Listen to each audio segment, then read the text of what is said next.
An artist and his partner move into a loft in the now gentrified Cabrini Green. He has a chance encounter with an old resident who tells him the true story behind the Candyman urban legend.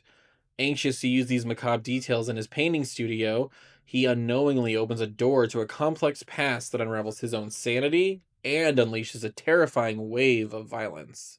This week we watched Candyman.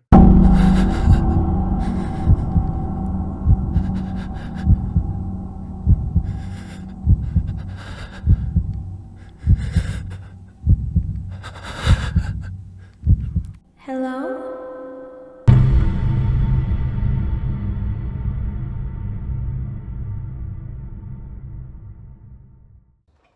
Oh my god. Oh my god. We're back. We are back.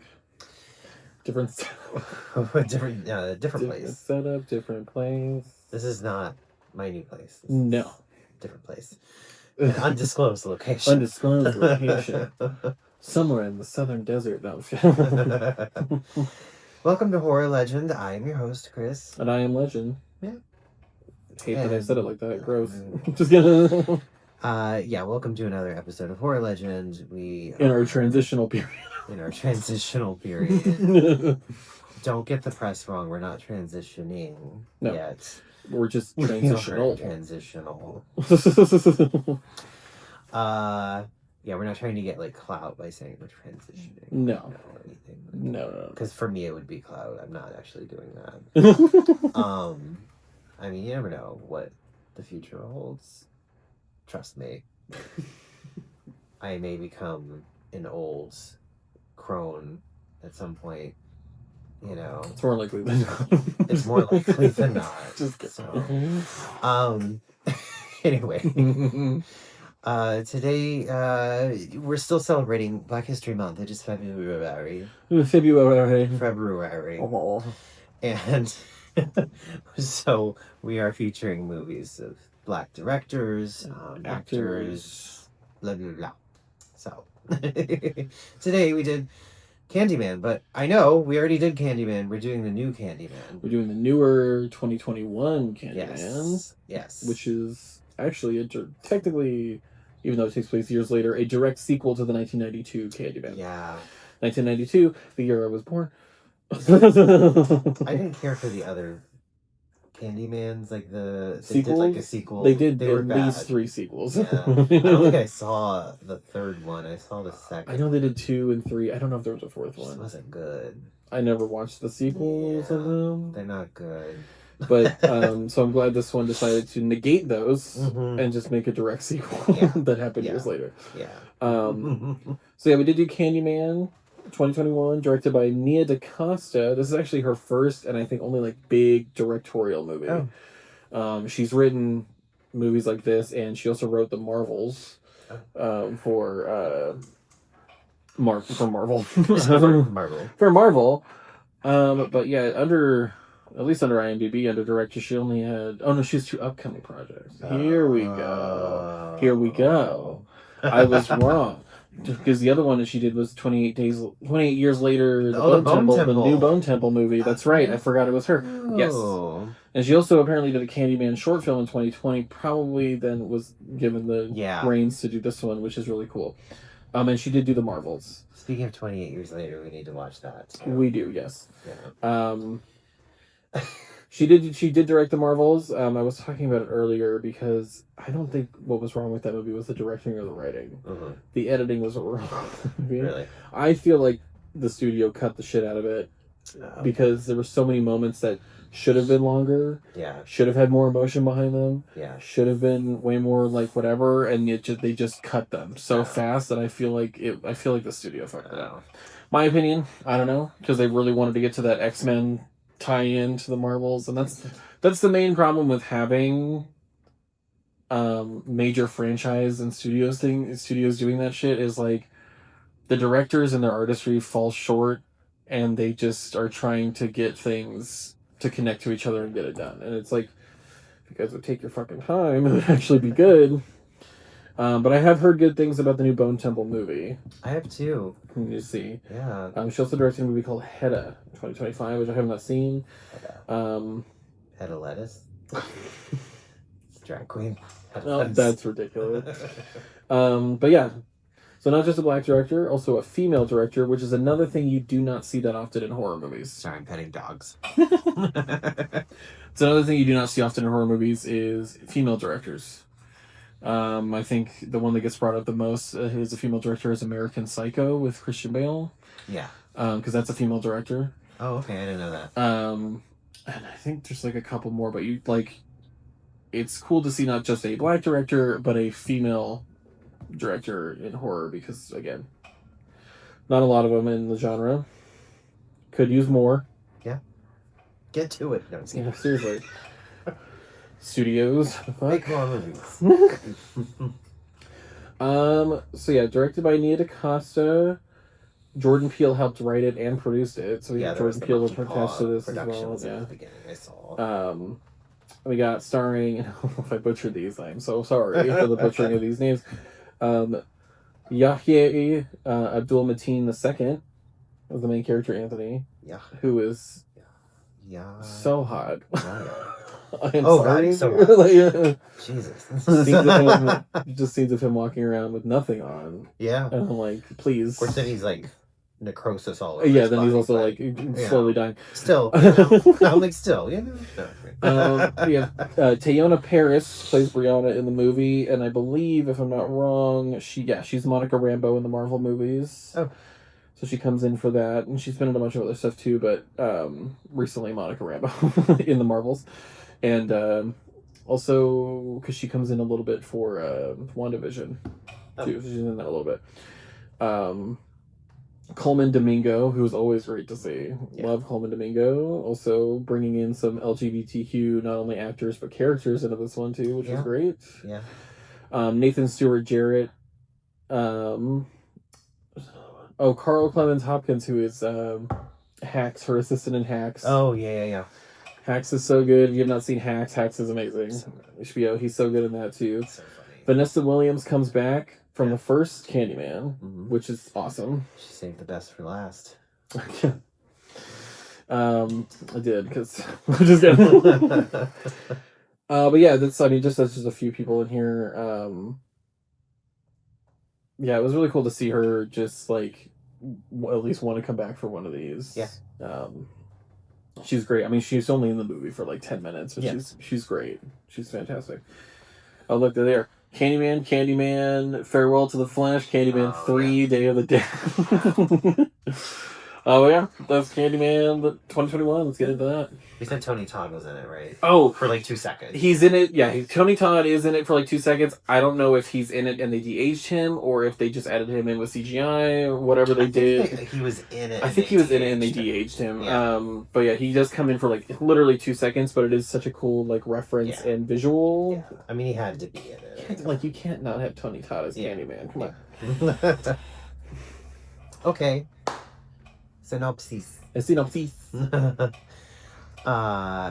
McCoy is a visual artist living in Chicago with his girlfriend, art gallery director Brianna Cartwright. That is something I will bring up really quick too, is like the original was kind of was about the projects, living in the projects, gangs in the projects, and still about like how police react to shit and like the murder in there, because it's based off a real murder that happened at, I think it was the real Caprini Green. Yeah. I don't know if it was the real Caprini Green or if it happened at the other projects that the murder happened at, and they just said it was Caprini Green. I think it was the other projects, but Caprini Green was a real place. Yeah. It's a real place in Chicago, where people climbed through a woman's medicine cabinet and ended up murdering her. Yeah. And of course, police don't give a shit. Yeah. Because it's poor black people, so of course they don't care. Yeah. And it's Candyman. This version of Candyman was based off that, because it's originally based off of Clive Barker's book, The Forgotten. Yeah. And Candyman originally is an English gentleman from Liverpool. Yeah. But then they brought it here and they made it about the projects and growing up in that situation, which is a really interesting way to do it. And it was a really cool way to take that story and make it into something else. Yeah. Because he's described in the book as like some crazy yellow-skinned, crazy colorful like monster thing. It's like I think it's a short book, but now instead of it just being about the projects and that it's about artists gentrification and how stories either get lost or come back or things like that. Yeah. Change. Yeah. All right, phone's charging. Just in case. One night. Brianna's One night. One night. One dark and stormy night. Oh my god. Brianna's A day like any other day. a day like any other day. In a town like any other town. Chicago. Brianna's brother Troy shares the urban legend of Brianna's gay brother Troy shares the urban legend of Helen Lyle. With her boyfriend. With his boyfriend. Yeah. They share the urban legend of Helen Lyle, who is from the original. The original. Those who don't remember, Virginia Madsen as Helen. Yeah. Helen. Be my victim. A white graduate student who went on a killing spree in the early 1990s.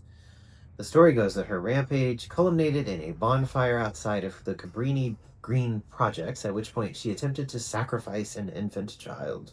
This is more so how stories change. Yes, so obviously. Changing the story. Changing the stories. Not that the movie changed the story for the sequel. We mean that, like, stories are being told differently in the movie to show how stories being passed down change over time. Because obviously in the original, Helen ran into Candyman, was dealing with it, and saved the baby in the end. Exactly. Yeah. Which, we find out later. Yeah. The residents were able to rescue the child from Helen before she perished in the fire in an apparent act of self-immolation. Desperate for a creative spark to turn his career around, Anthony latches on to this story and roams around Cabrini Green looking for inspiration. He eventually... Didn't they say that the apartments they are living in were where Cabrini Green was? I was confused. It's where the... so there was the lower Cabrini Green places, and then there was the high-rise. Yeah. Where Helen was and everything in the high-rise. And Vanessa Williams lived in the original one. Those got torn down. Yeah. And the apartments were created. And the apartments that they are living in were created the, like, bougie apartments they're living in. Yeah. Okay, gotcha. Okay. And actually, that's where the original does actually bring a little bit of gentrification stuff in, is because they destroyed Cabrini Green's... Or no, they moved Cabrini Green's, like... You keep saying Caprini, but it's Cabrini. Cabrini. Well, they say it, like, weird. Sorry. I just thought it was funny. Sorry.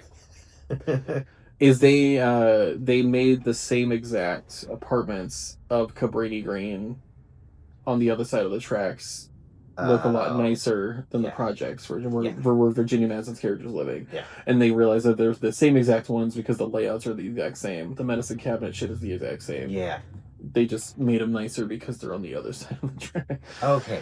Yeah. So that's where they kind of bring in the gentrification stuff in the original into that a little bit. Yeah. But then now it's those high rises where it have been torn down and these apartments have been put up. Okay. So now it is like... So it's kind of the same thing. Yeah, now it is like... Yeah. Getting people into their community separated out, like she says. Somebody says it in this one. Yeah. They separate out the community, destroy it, developers come in. Yeah. Gentrify the shit out of it. Desperate for a creative spark to turn his career, Anthony latches on to the story and roams around Cabrini Green looking for inspiration. He eventually has a chance encounter with William Burke, a laundrette owner who introduces him to the story of Candyman. Coleman Domingo. When Burke was a child, he had a frightening encounter with Sherman Fields, a hook-handed man whom the police believed was responsible for putting a razor blade into a piece of candy that ended up in the hands of a white girl. Of course. Wouldn't respond to it otherwise unless it was a white girl. Burke inadvertently alerted the police to his presence in the walls of one of the tower blocks, leading them to beat Sherman to death. Sherman was later exonerated when more children received candy with razor blades. Yes. And it was like instant. It was like... And then they show it to where it's like, oh yeah, one black man, here's 30 cops. There's like 30 cops throwing it. And we're just going to immediately beat you to death. Yeah. It's like, cool. Yeah. Fantastic. The world. This was what, 1977 is I think the year was? 77. Yeah. Yeah. I was 42. No, just kidding. Oh my god.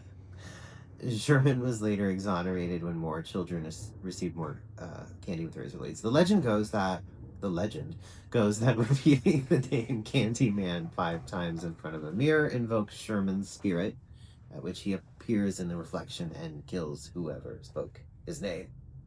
They did this really well in this movie with how you see the reflection and don't see him in the room, but you can see the things in the reflection happening. It was really cool. Yeah. The way this movie's filmed is beautiful. Mm-hmm. Beautifully filmed movie.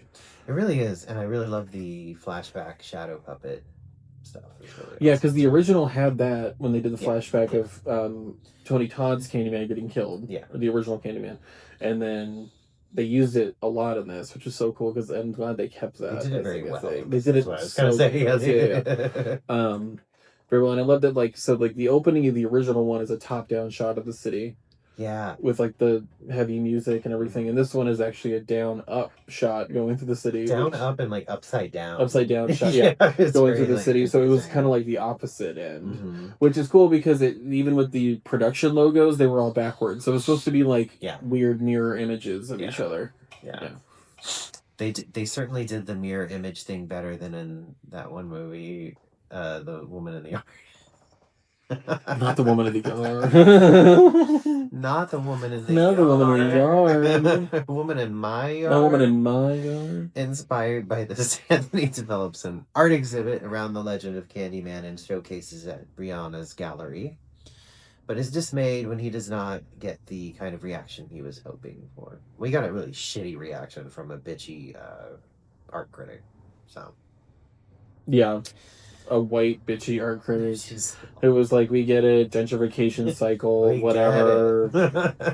Well, because her whole thing is it happens, gets abandoned, then artists move in, and then artists start the gentrification process, and then rich people move in. It's just She's like, we get it, and it's like, okay, white person. That night, one of Brianna's co-workers, who was an absolute asshole, and his girlfriend. He's such a bitch. Such an ass. Even when they're visiting the house, he's like, yeah, can I see something different from you? It's like, you're such a bitch. But they're slaughtered by Candyman after saying his name 5 times in front of a mirror. Anthony's art. More specific. His art. Which is, it's just cool because it's a medicine cabinet. When you open it up, you see the paintings inside the medicine cabinet. Which is how the people got in to kill people. In the actual. In the real world, they did that. And that's, somebody snuck into the medicine cabinet. And so you, just like in the original, when she looks through the medicine cabinet and sees the whole world behind it, that's kind of what he created. Which is really cool. Yeah. Their bodies are discovered in the morning by Brianna. More people are killed after repeating Candyman's name, including the art critic. This is skipping over a lot, and a group of teenage girls. I'm like, it's really skipping around, isn't it?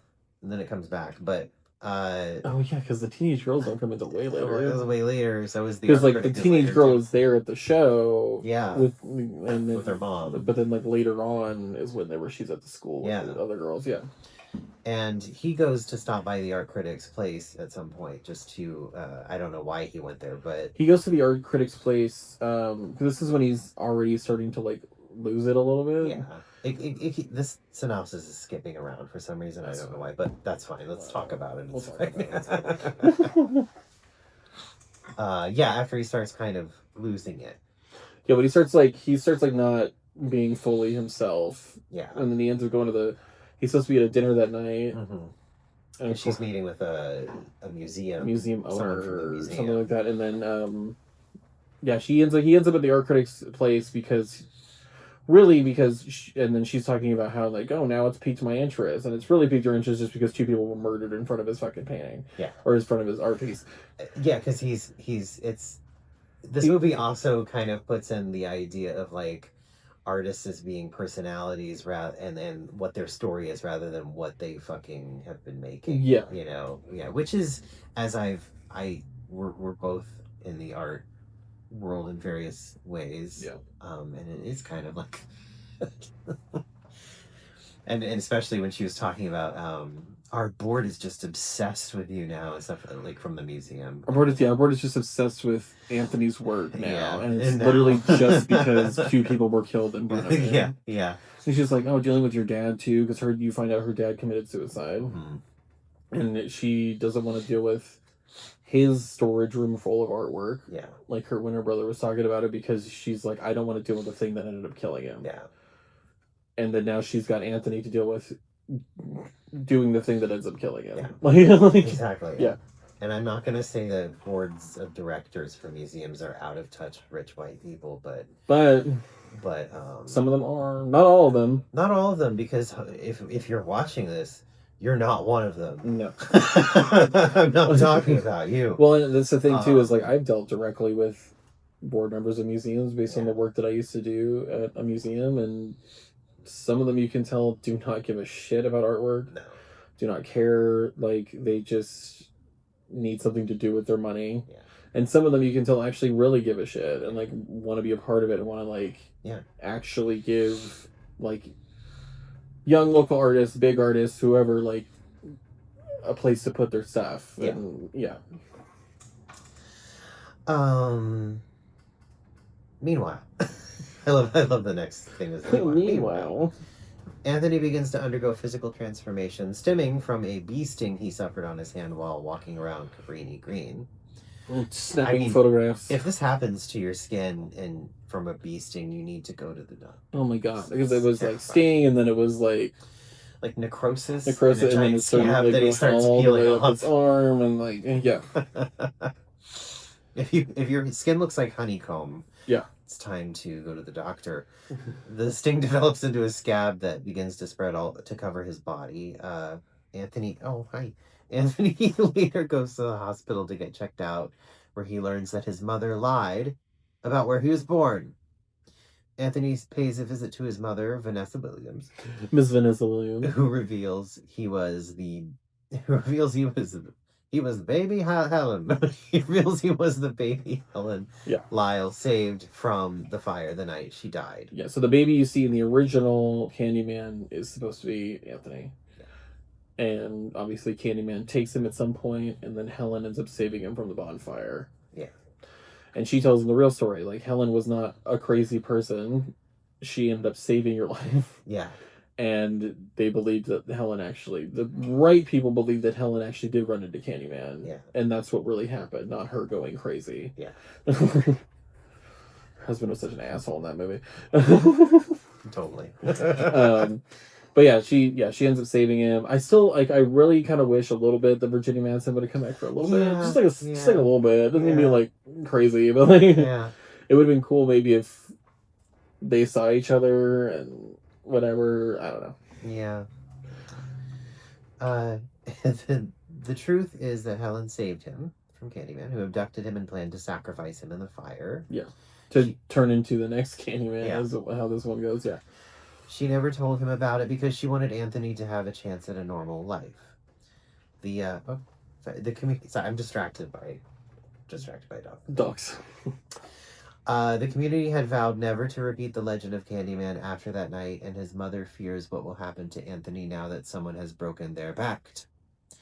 Anthony leaves resigned to his fate and wanders the row houses of Cabrini Green. Cabrini Green. Concerned about Anthony, Brianna recalls him mentioning that he first heard about Candyman from Burke. So she heads to Cabrini Green in hopes of finding him there. Once there, Burke... This plot skips around so much. It's really bad. I want to go back really quick. It's terrible. Because we were talking about the art critic. Yeah. So the way that there's the two that get murdered in the art gallery, which is really cool because there's mirrors in different places, but then you see things happening not in the mirrors, nobody's there. Yeah. And the way it's filmed is really cool.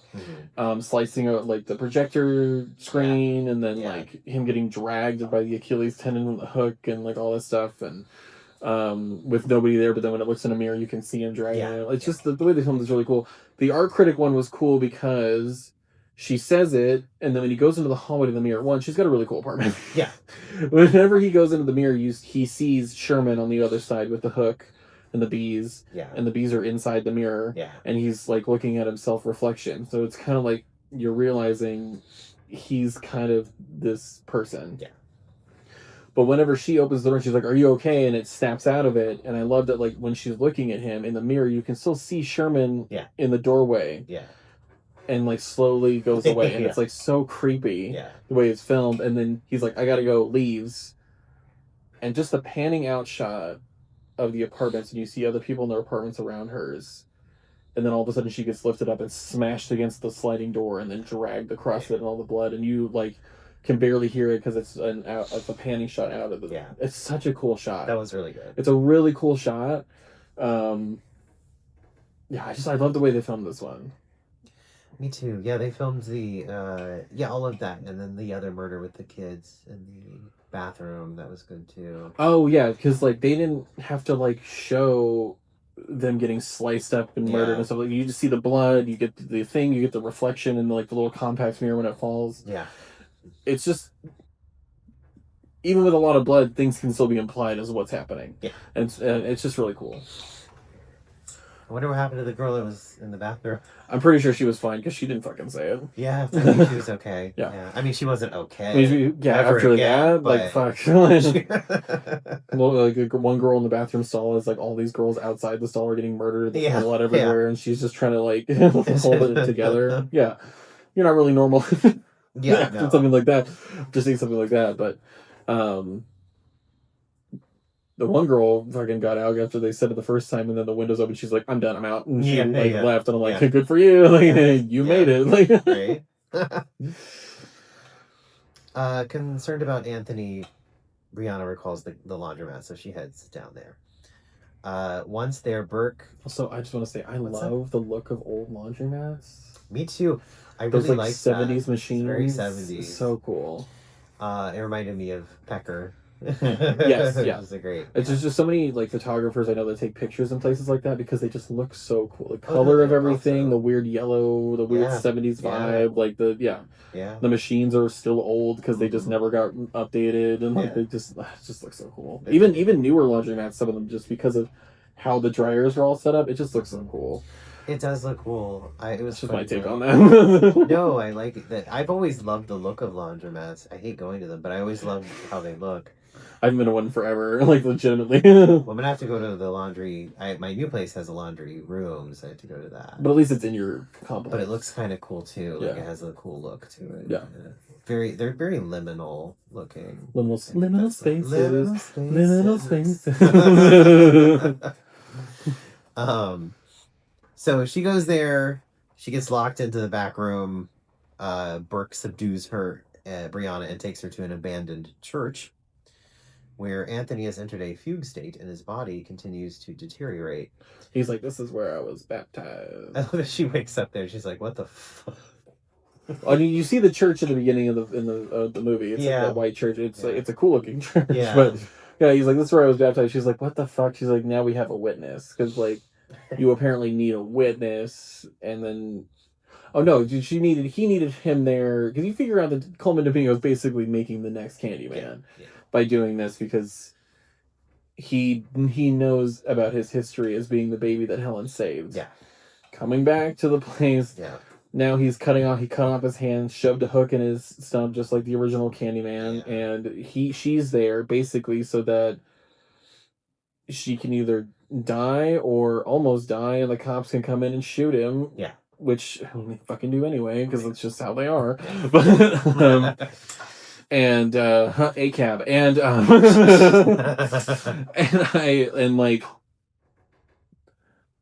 just crazy that he's like this kid who's I think sisters and stuff got murdered by Candyman too, because they said it in the mirror. This was after Sherman died. Yeah, they said it in the mirror, and they're like, "This is a grown-up game," so he never actually says it. Yeah, so he survives, grows up.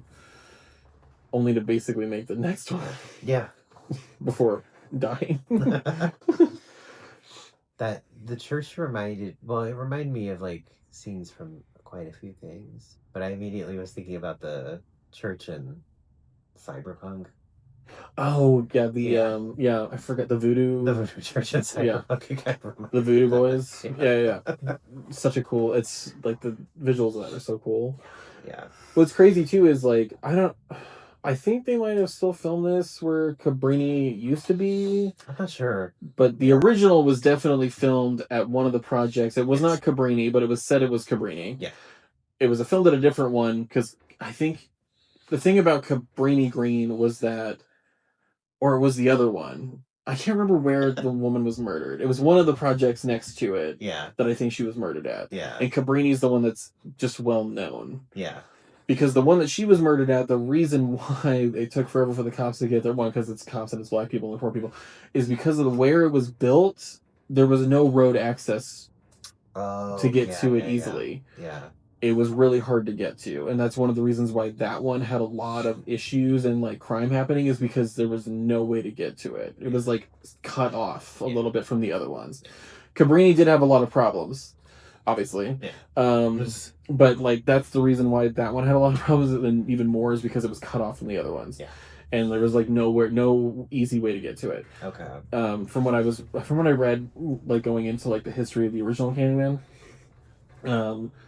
But the original one was filmed at those projects. I think they actually did film the movie at Cabrini Green, the real one. Yeah. Because they even said that like they offered a lot of the gangs there to be in the movie and like pay a lot of them so that they would leave them alone while they were filming there and they could have the actors be protected. Yeah.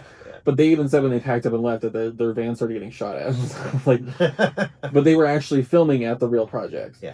And the church was cool because it reminded me of when she's in that woman's apartment who originally got killed, which was what the movie was based off of, the original murder. And they're in that apartment. She goes to the medicine cabinet and it's his lair. Yeah.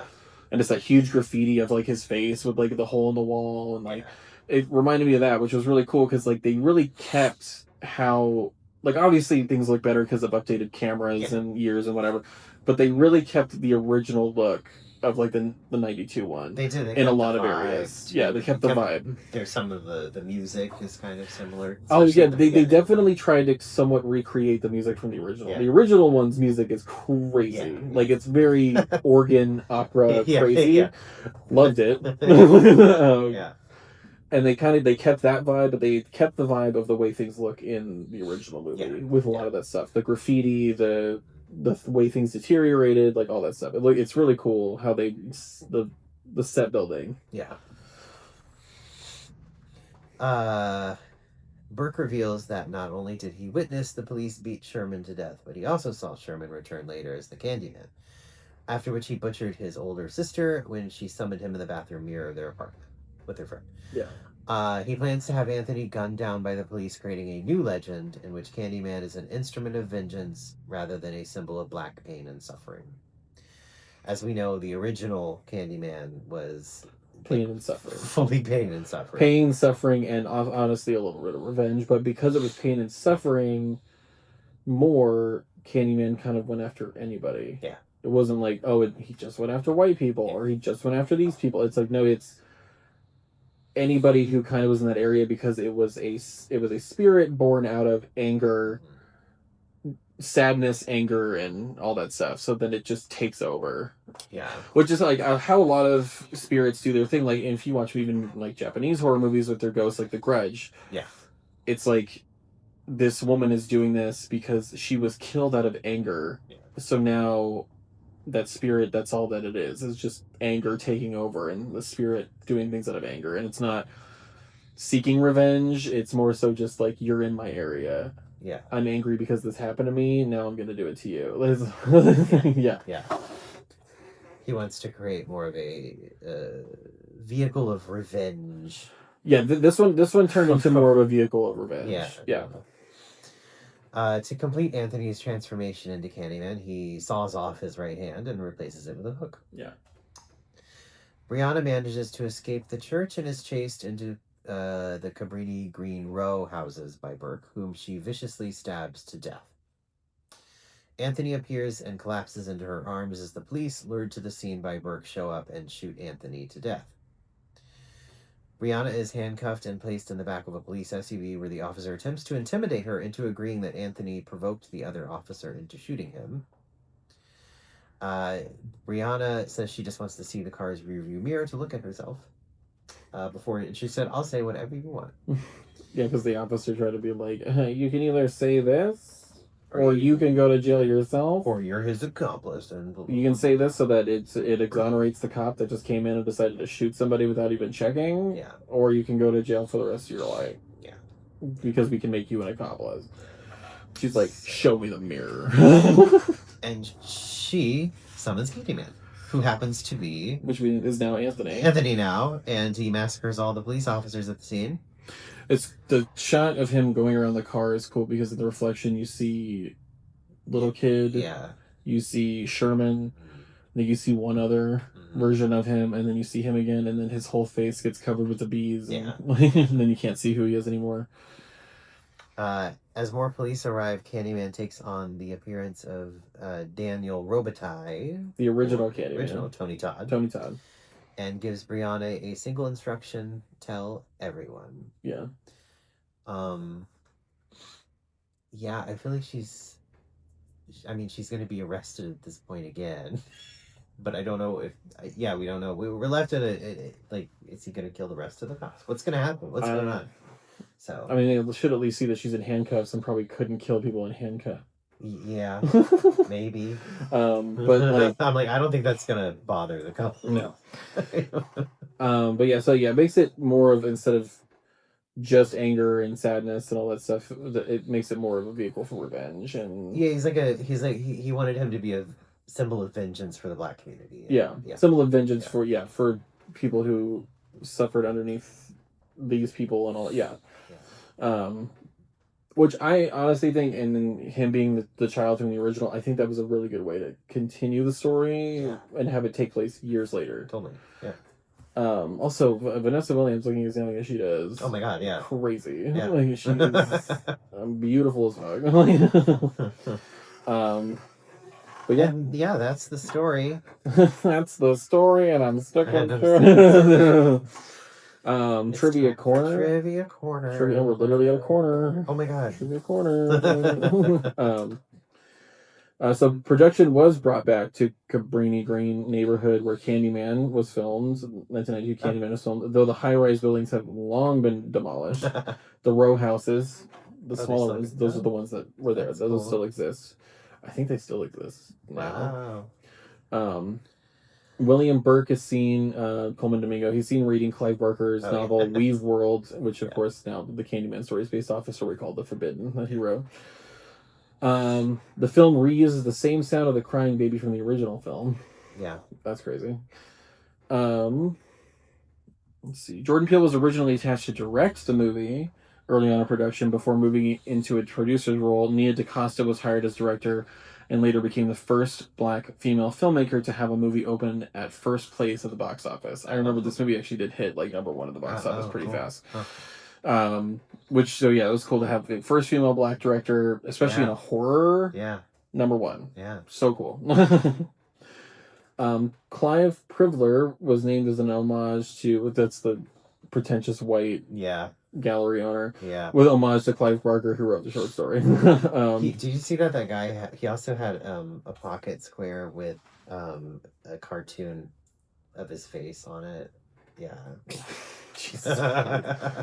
The movie's tagline dares the viewer to say Candyman's name. One part of its marketing was a Snapchat filter that gave those willing to do it a scare. I think it pops up behind you if you say it or something. The shadow puppets in the film used to convey the horrors of the racial violence bear a strong similarity to the work of fine artist Kara Walker and her silhouette cutouts depicting racism and violence. I know her stuff. Kara Walker. Yeah. Depicting racism and violence. Oh. It does look like her stuff. And they did it in the original, too, when they were telling Candyman's original story. They used the cutouts, which is such a cool way to do that. Yeah. Where it's just silhouetted cutouts and stuff. Other than the picture of her in the newspaper, Virginia Madsen is not seen, but her voice is heard when Anthony listens to Helen's tapes. Yeah. You hear her voice of the tapes, and you see her picture. I just don't wish she had like a little bit of a cameo. Yeah. I know she dies, but like a little bit of a cameo, like in the mirror. I don't know. Well, wasn't she supposed to become a Candyman? I mean, she basically does at the end of the first one. I don't know how she is in the second one, or if she's in the second. It's interesting that she became one, sort of. So they should have kind of used that, maybe a little bit, just a tiny bit, just a tiny bit. But it's so cool that they kind of, like, it's cool the way they tell this story because it's a very modern story, but it feels like some urban legend somebody would be telling, like, 100 years ago. Like, about 100, 200 years ago, where it's like, this woman, Helen, saved this baby. And it's like, this only happened, like, 30 years ago. Or, like, now it'd be, like 30 years ago. I think like 30 years. Yeah. The film was released 29 years after the first film, which this film is a direct sequel to. For the franchise as a whole, it comes out 22 years after Candyman: The Day of the Dead, which came out in 1999. Though it's ironically set 1 year earlier in 2019 than Candyman: Day of the Dead, which was set in 2020. That's funny. First film in the series to feature both openly gay characters and an interracial gay couple. Creator Clive Barker is openly gay himself. Did not know that. I Actually, didn't know that. I had no idea about that. Oh, that explains so much. Okay, I did not know. I did not know that. Okay. And was in an interracial relationship with photographer David Armstrong for 13 years. I had no idea Clive Barker was gay. No idea. God. But it does make Hellraiser makes more sense. Hellraiser does make more sense. Okay. Like, okay, now I get it. All right. Hellraiser just came into completely. I know, apparently. Oh, okay. A lot of people, particularly media outlets, refer to this as a Jordan Peele film. He is the co-writer and producer, but not the director. Yeah.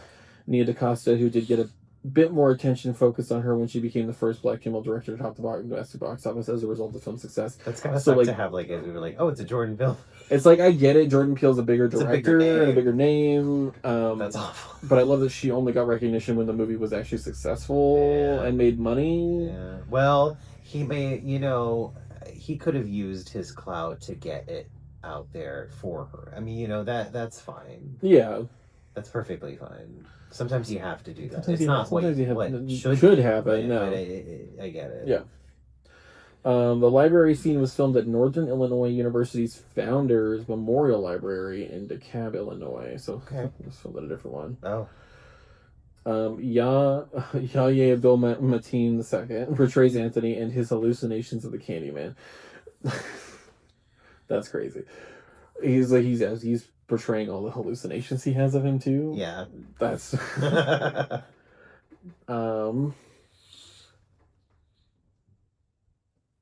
third Candyman film to be released following the first Candyman of the same name and its 1995 sequel, Candyman: Farewell to the Flesh. The third installment was actually straight to DVD, straight to video, direct to VHS. Nice. Containing the series staple of a Caucasian blonde female protagonist, the librarian who aids Anthony is just that. However, the previous 3 films in the series featured this woman as the lead protagonist. Yeah. Helen. She was in it for like 2 seconds. And she was flirty too. Yeah. I mean, how could you not with that guy? Oh, yeah. Right. Damn.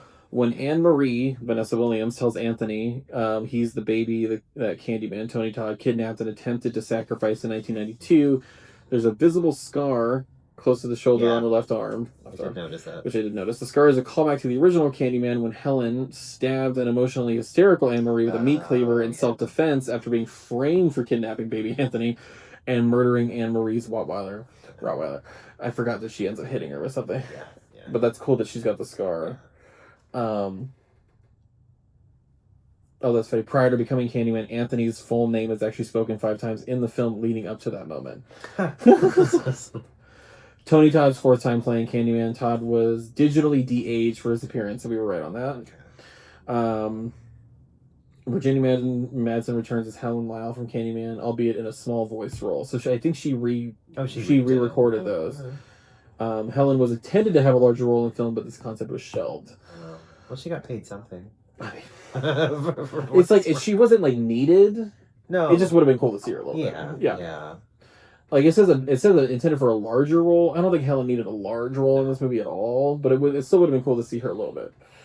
Just because I'm sorry, Honey in Connecticut was not Virginia Madsen's best work. God. She was not good in it. Don't get me started on that one. She was incredible in the original Candyman. That was like the only movie. I want to give that negative. So bad. Whatever. It's so Such a bad. fucking bad movie. It's so Especially bad. if you read Even the when book you read, first. but even if you read the book is terrible. I'm sorry. Well, the book's terrible too. The book's terrible, and there's so much ghost rape in it. So much rape. Well, I noticed that. But I'm glad they didn't put that in the movie. I'm glad they didn't, and it's kind of funny because I have read almost all of the Warren's books now. They like a lot of that. Yeah, but by the way, they did not write themselves. They had somebody write it for them. They had Well, ghostwriters. Not ghostwriters, but they had like people who wrote it for them. But based off they their named case their files. names though, you know, yeah, based on their case files, and they did have them embellish a lot of stuff. Yeah.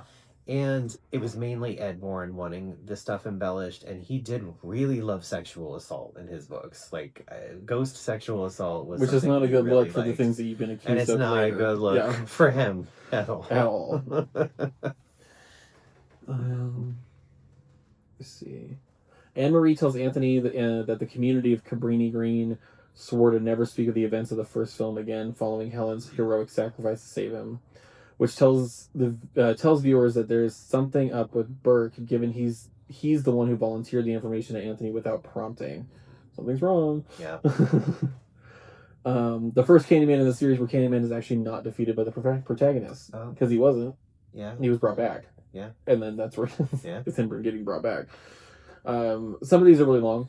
So it's just like so I will not be going into all these, but body count 16. Body count 16. William Burke shares his name with a 19th century Scottish serial killer, William Burke. This may be a subtle hint as to his hidden motives in the movie. Features the largest body count of teenage victims in a Candyman film, one sole teenage victim in the beginning of the first film, none in the second, 3 in the third, and 4 in this one. Coleman Domingo and Tony Todd, who are the villains in this film, had starred in the Transformers films, both as evil robots. Domingo voiced the planet-eating robot unicorn in Transformers Rise of the Beasts, and Todd had starred as the Fallen in Transformers Revenge of the Fallen. That's funny. Michael Bay, directed by Michael Bay. Oh my god. That's crazy. Yeah, some of these are just really long, so I don't want to get into all these, but I don't know. This movie, especially as a sequel, is honestly very good. Especially because this is the second time I've seen it. Yeah, me too. Second time. Very good. I love it. I think it's a great sequel. Yeah. Especially because they didn't skimp out on having the message of like black identity, gentrification. I mean, that's kind of the problem I have with the first one. Is it's so like centered around this white.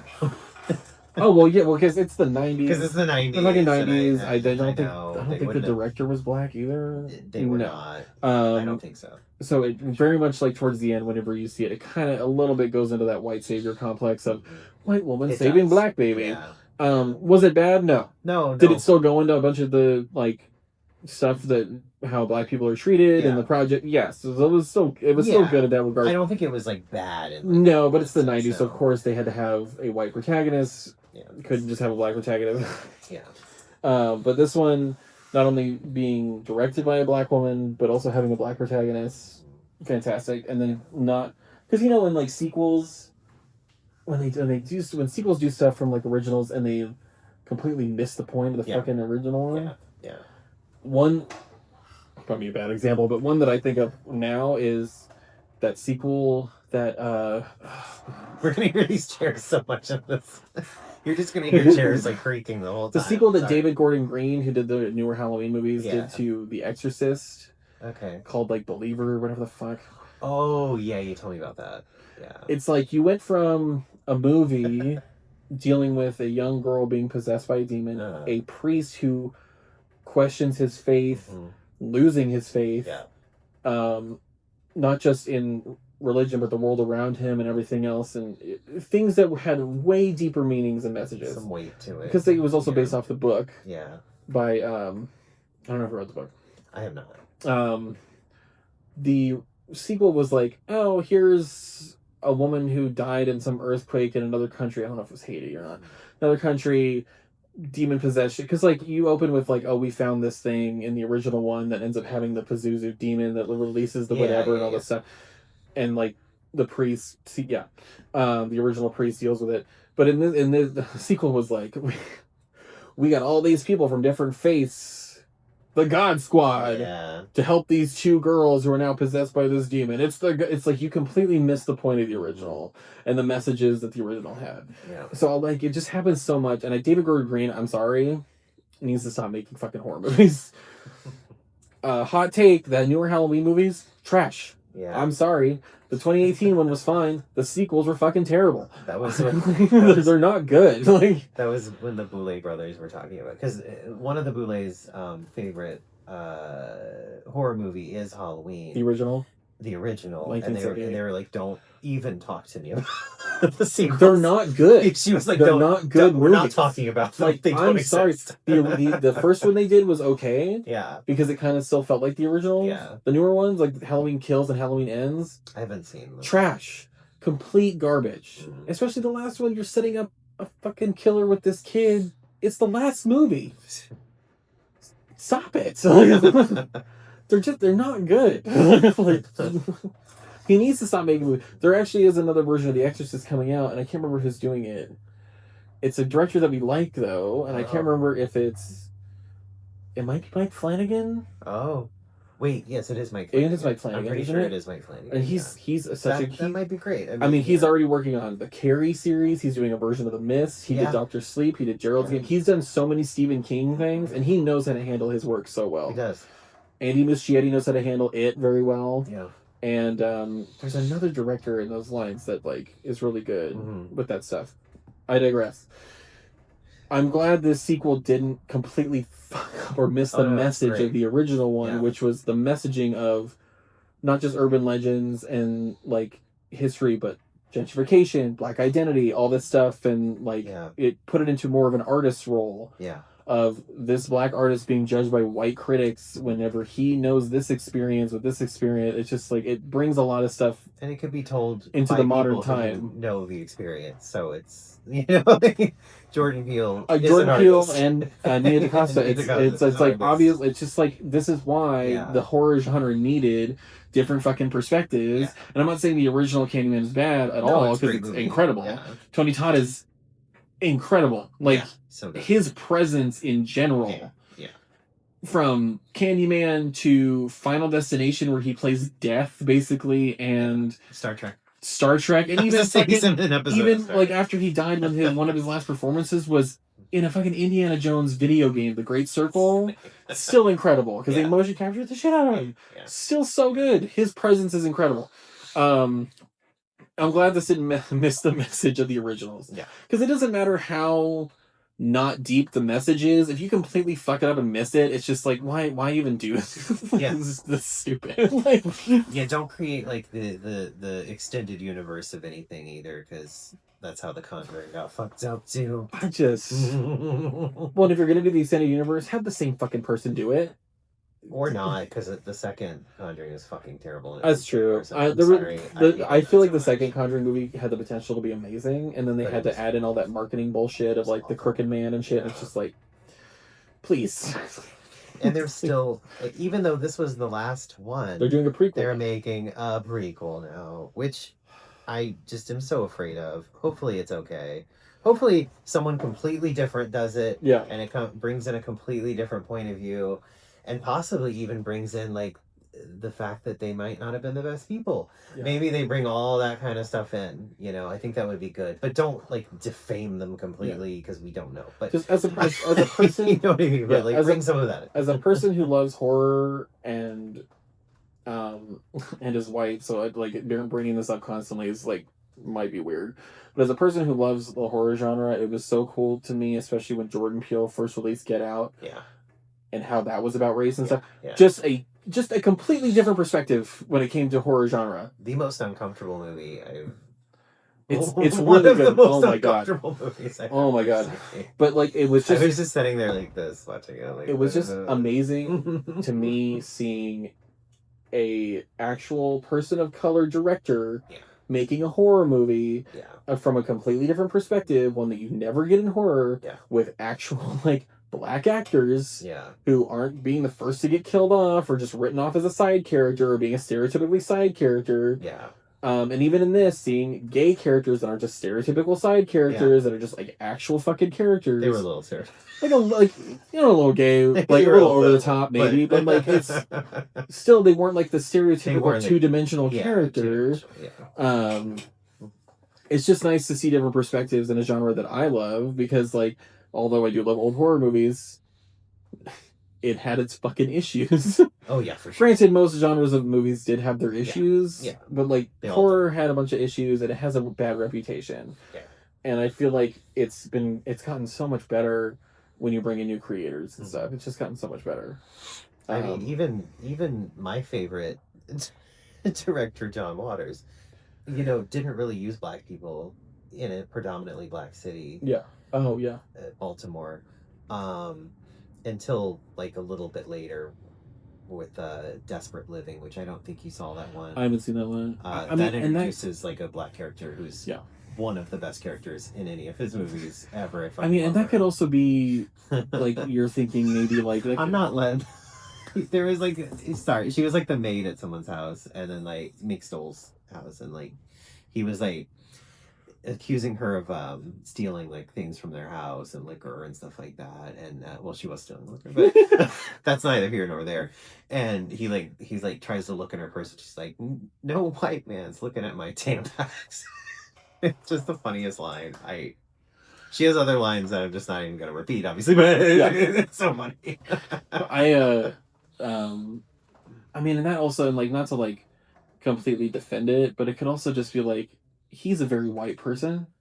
Yes. So maybe he just it was his circle of friends. It's a circle of friends that didn't know how to do it. Well, because like Tim Burton gets a lot of criticism for not having a lot of black people in his movies. And then, like, the Beetlejuice thing got criticism because when there was black people, it was the Soul Train, and that was a joke. Which, like, it's still a good joke. It is a good joke. The Soul Train. And it's like, people forget, though, like, Mars Attacks, like, one of the main people in it and their family were heroes, and they were black family. Yeah. And, like, he's used black people before, but again, it's Tim Burton. This is a guy that grew up in a very white neighborhood in Burbank, California. Well, in certain movies, like Sleepy Hollow, he's trying to be historically... Well, and during that time period, if he did have a black person in that town, they would be a fucking slave. Yeah, and he didn't want to put that. So I get it. Like, if he didn't want to willingly do that, and I doubt Washington Irving, probably one a really white person, was writing characters like that. Yeah. And the thing is like, though, he's been getting, like, better with it, though. There are black main characters in Wednesday and everything else. It's just, he grew up very white and probably only can really relate to these certain things. Yeah. So, like, not to fully defend it, but, like, I get it. I kind of get it too when you don't want to direct from that experience, also because you don't understand that experience. Yeah. Like if it's characters that are written that aren't specifically because they're black. Yeah. Sure. Yeah. But like, I would feel weird as a white person directing a movie about slavery, not fully knowing the experience. Yeah. No, I wouldn't do that. Like, from even an ancestor standpoint. Yeah. I mean, just like you were writing an incredibly racist movie. Like, I would, like, even me as a person would feel weird directing a fucking Holocaust movie, not knowing any... Yeah, no. I didn't have that experience. I'm not Jewish. I didn't have any family members in the Holocaust. No. I don't know that experience.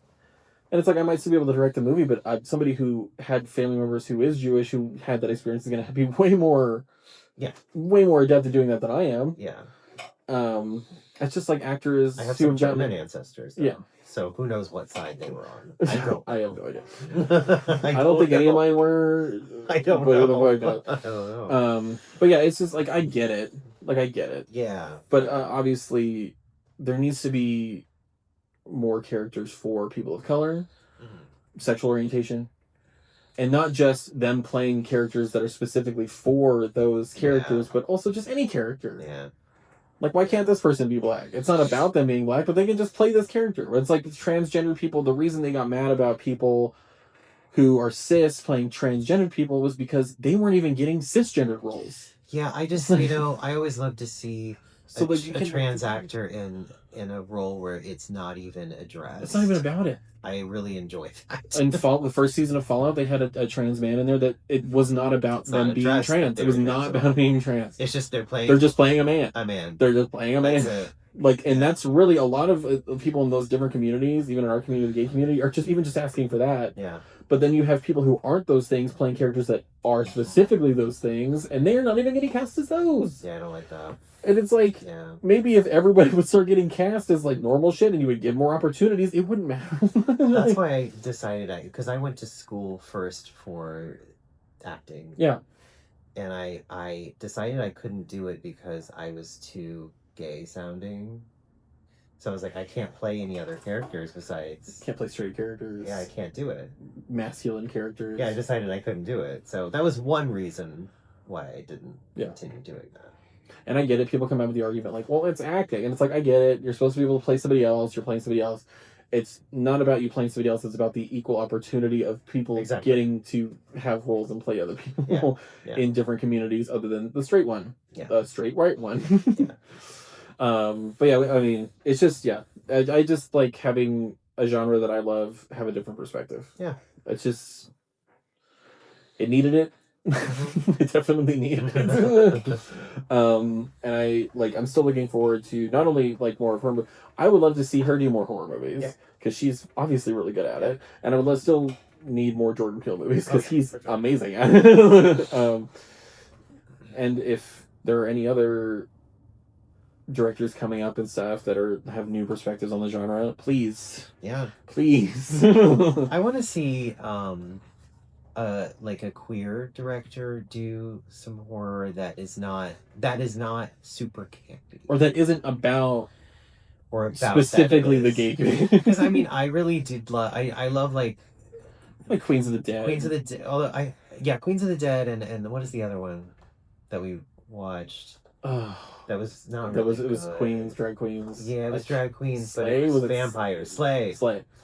Slay and the Queens of the Dead, but it's like it was just strictly camp, and for camp's sake, which is fine because especially Queens of the Dead I liked. Yeah, it was a good movie. It was just like it was strictly about like gay and camp, and I would like to see a queer perspective that's a bit more landed in reality, grounded grounded horror, which I think would be really cool. Well, another thing I really actually want to bring up in general on this... I have some ideas for it.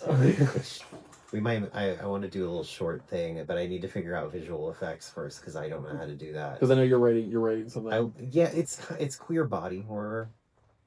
And which for us queer people, like our bodies are very sexualized to the point of like hating our bodies. Yeah, we all hate our bodies, and that. Or at least a lot of us do. Most of us do, honestly. A lot of us do, and so I kind of wanted to like play into that body horror wise. Yeah. Don't steal my ideas. One thing I do want to bring up in this one, and it's not anything to do with like race and sexuality and all that, is fuck AI and artificial intelligence. I'm getting really sick of it. I'm getting very sick of it, and the reason I am is because another director has come out and is like starting to use AI to make movies, and one person that I fucking hate him now is Darren Aronofsky. Yeah. He already had issues in general with a lot of things. Yeah. But he literally is making a whole fucking series using AI. And it looks like shit. Yeah. It looks like shit. You used to be a really good director. Yeah. And like, granted, I know Black Swan was stolen from Perfect Blue. We get it. Like it was. That one I will say stolen. Because he went around the original director who was told him not to make it. It was like a whole fucking thing. And it was after he died that he stole his script and used it. Yeah. Paprika and Inception, I will say Christopher Nolan took inspiration from Paprika. Yeah. There is a lot of Paprika and Inception, obviously. But he was just inspired by that director. Yeah. He didn't like go around his back and steal his shit. Darren Aronofsky, that's iffy on that. Because he basically did. He's making the whole... It looks like shit. I'm sorry. AI will never look as good as fucking real... What else did Aronofsky do? Aronofsky did Requiem for a Dream. Yeah. Which is an amazing movie. Yeah. That also had pieces stolen from Perfect Blue a little bit. Requiem for a Dream, Black Swan, Mother. Mother, which you couldn't finish. I didn't think it was a good movie either. So like on top of that, well, we got the message. It's God. It's Mother Nature. Whatever. I didn't like it. And then what else did he? He's actually working right now on a new version of Cujo. He didn't do what other horror movie did he do? What else did he do? Well, he did The Wrestler with Mickey Rourke, which won an Academy Award. Okay, I'm thinking of something. He did that movie Noah about Noah's Ark. I was thinking of someone else. He's a weird relationship with like Christianity religion. Who did Hereditary? I'm getting him confused. That was Ari Aster. See, I'm getting other people confused. See, Ari Aster is a good director. Oh yeah, no, and that's probably great. somebody I know who would never use fucking AI. Yeah. It's making me so mad. I get that. Like, it's making me so mad that somebody who used to create actually good things is now like, I'm going to do a whole entire series just in AI. Yeah. Fuck off. Yeah. What is that? Yeah.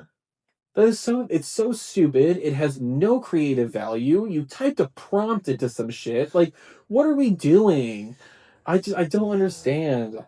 Make it like why? Like, I'm so sick of studios that see film as a fucking business and just want to be like, we're gonna rapid fire this with AI, fast track it. It's like nobody's gonna fucking want to pay to see that shit. Yeah, well, sadly, there are some dumb people that want. It makes me so fucking mad. You want to use AI for your cute little fucking pictures, whatever, even though it's stealing from other people's artwork and shit, and also destroying the planet. Yeah.